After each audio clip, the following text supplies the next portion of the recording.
अस्सलामुअलैकुम दोस्तों प्लेन का सफर दुनिया की सबसे सेफ जर्नीज में से एक है। पर अगर अल्लाह ना करे किसी प्लेन के साथ कोई हादसा वगैरह पेश आ जाए और जहाज क्रैश हो जाए तो इसके पैसेंजर्स का बच पाना ऑलमोस्ट इम्पॉसिबल होता है। लेकिन आज के इस वीडियो में मैं आपको प्लेन क्रैशेस में बचने वाले दुनिया के सबसे लकी लोगों के बारे में बताने जा रहा हूँ। तो शुरू करते हैं अपना काउंटडाउन। सिसिलिया सेचिन दोस्तों सन 2000 में अमेरिका की एक फ्लाइट मिनेसोटा से मिशिगन जा रही थी। इस फ्लाइट में 149 पैसेंजर्स और 6 क्रू मेंबर्स मौजूद थे। इन पैसेंजर्स में एक फैमिली भी थी जिनकी एक 4 साल की बेटी थी। इस बच्ची का नाम सिसिलिया सेचिन था। वेल ये फ्लाइट अपने एग्जैक्ट टाइम पर टेक ऑफ के लिए तैयार थी। पायलट ने इसे प्रॉपर तरीके से टेक ऑफ किया, लेकिन अभी ये लोग जमीन से सिर्फ चंद फीट ही ऊंचे गए थे कि प्लेन का लेफ्ट विंग अचानक एक बिल्डिंग के लाइट पोल से टकरा गया। पायलट्स ने प्लेन को संभालने की बहुत कोशिश की, लेकिन इससे पहले कि वो इसे कंट्रोल करते इसके लेफ्ट विंग में आग लग गई और ये सीधा शहर की सड़क पर गिरकर क्रैश हो गया। ये क्रैश इतना भयानक था कि हर तरफ आग और धुआं फैल गया। इस प्लेन क्रैश को देखकर कोई अंदाजा भी नहीं लगा सकता था कि इसमें कोई इंसान बचा होगा। खैर थोड़ी देर बाद वहां रेस्क्यू टीम आ गई और इन्होंने इधर उधर ढूंढना स्टार्ट कर दिया कि शायद किसी की जान बच गई हो। काफी देर तक ये लोग जले हुए जहाज के ढेर की तलाशी लेते रहे, लेकिन इंसान तो दूर, इन्हें किसी की फुल बॉडी भी नहीं मिली। लेकिन जैसे ही एक रेस्क्यू मेंबर प्लेन के एक टुकड़े के पास से गुजरा, मलबे के नीचे से किसी मासूम बच्चे के कराहने की आवाज आ रही थी। ये आवाज इतनी मदम थी कि पहले तो इसे लगा कि ये शायद इसका वहम है, लेकिन फिर इसने दोबारा वही आवाज सुनी। इसने जल्दी से दूसरे वर्कर को बुलाया और मलबा उठाने के लिए कहा। जब इन लोगों ने जहाज का टुकड़ा उठाया तो नीचे एक मासूम बच्ची खून से लथपथ पड़ी हुई थी। ये असल में 4 साल की सिसिलिया थी जो अपने माँ बाप के साथ ट्रेवल कर रही थी। खैर इस बच्ची को फौरन उठाकर हॉस्पिटल ले जाया गया।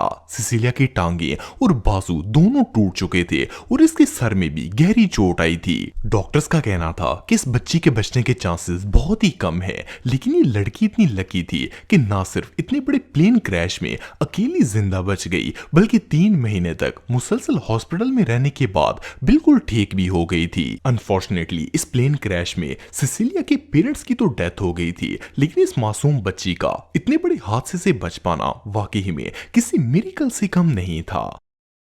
रूबन वैन दोस्तों 2010 में अफ्रीकन एयरलाइन की एक फ्लाइट टेम्बू इंटरनेशनल एयरपोर्ट से लीबिया की तरफ रवाना हो रही थी। इस फ्लाइट में क्रू मेंबर समेत 58 अफराद सवार थे। रूबन वैन नामी एक बच्चा भी इस जहाज में अपनी फैमिली के साथ ट्रैवल कर रहा था।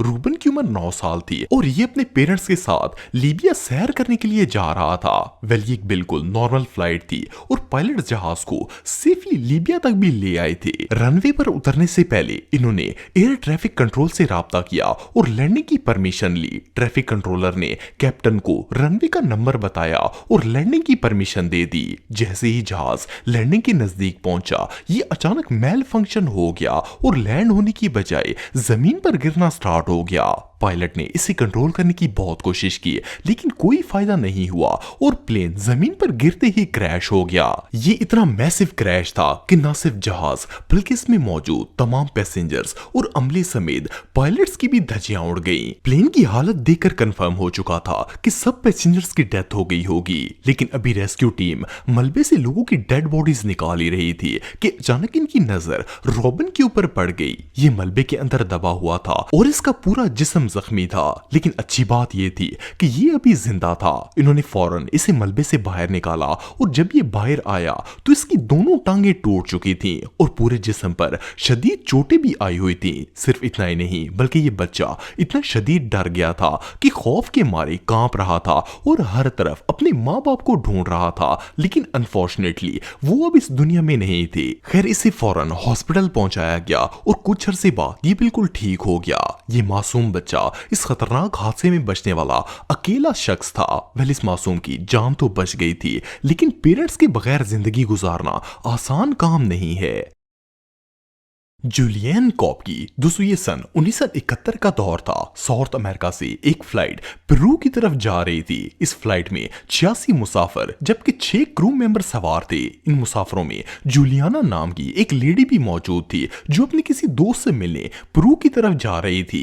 जब फ्लाइट टेक ऑफ हुई तो मौसम बिल्कुल नॉर्मल था, लेकिन जैसे ही प्लेन आसमान में पहुंचा तो अचानक बादल आ गए और मौसम शदीद खराब हो गया। पायलट्स ने जहाज को इमरजेंसी लैंड करवाने की बजाय आगे बढ़ाने का फैसला किया, लेकिन अब ये लोग कुछ ही दूर आगे गए थे कि अचानक से प्लेन पर बिजली गिरी और प्लेन में आग लग गई। जैसे ही जहाज पर बिजली गिरी इसके अंदर आग लग गई और ये जंगल में गिरकर क्रैश हो गया। वो अमेज़न फॉरेस्ट था। ये इतना घना जंगल है कि इंसान तो दूर इसमें जहाज भी ढूंढना नामुमकिन हो जाता है, लेकिन इसके बावजूद रेस्क्यू टीम ने क्रैश की जगह और कुछ डेड बॉडीज फाइंड कर ली। सबको यही लग रहा था कि इस हादसे में कोई भी जिंदा नहीं बचा, लेकिन ऐसा नहीं था। जूलियाना वो वाहिद लेडी थी जिसने इस क्रैश में सरवाइव कर लिया। असल में जब ये प्लेन क्रैश हुआ तो जूलियाना बेहोश हो गई थी।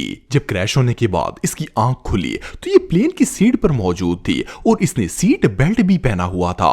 इसे चोटें तो काफी आई थी, लेकिन फिर भी इसने हिम्मत नहीं हारी और जंगल से बाहर निकालने का रास्ता ढूंढना शुरू कर दिया। जब रेस्क्यू टीम प्लेन को सर्च कर रही थी तो जूलियाना वहां मौजूद नहीं थी, इसलिए किसी को पता ही नहीं था कि ये जंगल में भटक रही है और ना ही किसी ने इसे ढूंढने की कोशिश की। आप बिलीव नहीं करेंगे कि 11 दिन तक जूलियाना भूखी प्यासी और जख्मी हालत में इस सुनसान जंगल के अंदर भटकती रही। इवन इसे ये तक पता नहीं था कि ये कहां है और दिन कौन सा है। आखिरकार एक दिन इसे 2 मछेरे नजर आ गए। इसने इन्हें अपनी स्टोरी सुनाई और वो इसे पुलिस के पास ले गए। इस तरह जूलियाना अपनी फैमिली के पास वापस चली गई, लेकिन ये एक ऐसा इंसिडेंट था जिसने पूरी दुनिया को शॉक में डाल दिया।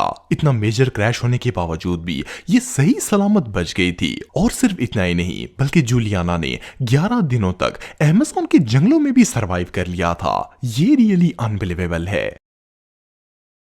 वेस्ना वेलोविक दोस्तों, वेस्ना वेलोविक स्वीडन में रहने वाली एक एयर होस्टेस थी। 26 जनवरी 1972 को स्वीडन से एक फ्लाइट डेनमार्क की तरफ रवाना होने वाली थी। इस फ्लाइट में 28 पैसेंजर्स और 6 क्रू मेंबर्स मौजूद थे। वैसे तो वेस्ना को एक दूसरी फ्लाइट अटेंड करनी थी, लेकिन अनफॉर्चुनेटली इसका नाम एक एयर होस्टेस के साथ मैच करता था, तो ये बाय मिस्टेक इस फ्लाइट में आ गई थी। लेकिन जिस वक्त इसे इस बात का पता चला उस वक्त प्लेन आसमान में पहुंच चुका था।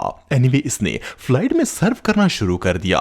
प्लेन बहुत आराम से अपना सफर तय कर रहा था, लेकिन जैसे ही ये कोपनहेगन के पास पहुंचा अचानक से इसके लगेज कंपार्टमेंट के अंदर एक जोरदार धमाका हुआ और प्लेन मिड एयर ही टुकड़े टुकड़े हो गया। जिस वक्त ये धमाका हुआ उस वक्त वेस्ना अपनी क्रू कैबिन के अंदर फूड ट्रॉली लेकर खड़ी हुई थी। प्लेन इतनी बुरी तरह क्रैश हुआ कि आसमान के अंदर ही इसके टुकड़े टुकड़े हो गए और हर चीज तबाह हो गई। अथॉरिटीज ने लोगों की डेड बॉडीज ढूंढने की बहुत कोशिश की और इन्हें सिर्फ कुछ ही पैसेंजर्स की लाशें मिली। जिस दिन ये हादसा हुआ ब्रूनो नाम का एक शख्स अपने खेत में काम करके घर वापस जा रहा था कि अचानक इसे एक औरत के कराहने की आवाज सुनाई दी। जब इसने आगे जाकर देखा तो एक औरत जख्मी हालत में मदद के लिए पुकार रही थी और ये औरत एक ट्रॉली के अंदर फंसी हुई थी। इस शख्स ने फौरन पुलिस को कॉल की और जब पुलिस आई तो पता चला कि ये औरत कोई और नहीं बल्कि वेस्ना थी। वेस्ना वो वाहिद लड़की थी जो इस क्रैश की जिंदा गवाह थी।